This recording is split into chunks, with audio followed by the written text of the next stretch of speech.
Let's bring in another lawmaker who was in the room for yesterday's White House meeting on gun policy, member of the Armed Services Committee, Democratic Congresswoman Stephanie Murphy of Florida. Congressman, it's good to have you on this morning.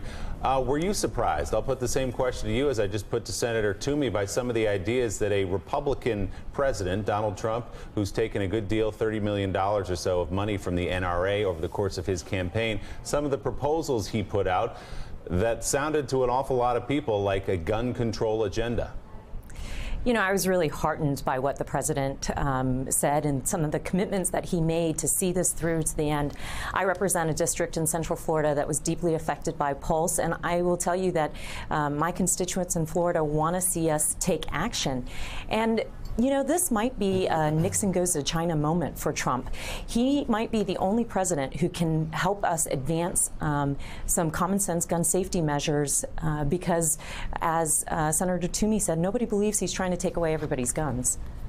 Congresswoman Heidi Prisbilla has a question for you. Hi, Congresswoman. You say you're heartened by what you saw yesterday, but 2013 was not that long ago, and what we saw was this Congress resistant to make even minor changes. And you just saw Senator Toomey as well say, we'll do it if we can. So clearly, even those strong words yesterday, not enough to get embattled warriors like Toomey to commit to bringing these things to the floor. So what more do you need from this president beyond the statements that we saw yesterday?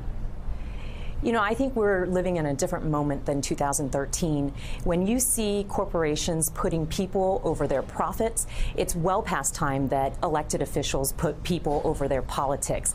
And so out of the president, I think he needs to live into some of the commitments that he talked about yesterday, which was, and he needs to do that by encouraging and pressuring the Republican-led Congress to allow some of these votes to come to the floor. And, you know, it would be helpful for him to help whip some of those votes.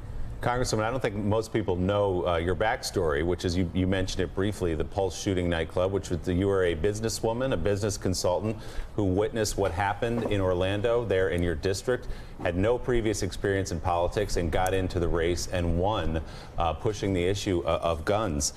You have a specific concern that you've brought to the attention of the President of the United States, and that is the Dickey Amendment, a term most people probably aren't familiar with. What is it, and why do you believe it ought to be changed? Right, Willie, you're right. What I did was, after the Pulse nightclub shooting, I was frustrated by the inaction of our elected leaders. So I got into a race, and I ran a 4-month campaign and unseated a 24-year Republican incumbent who had taken a check from the NRA 2 days after the Pulse nightclub shooting.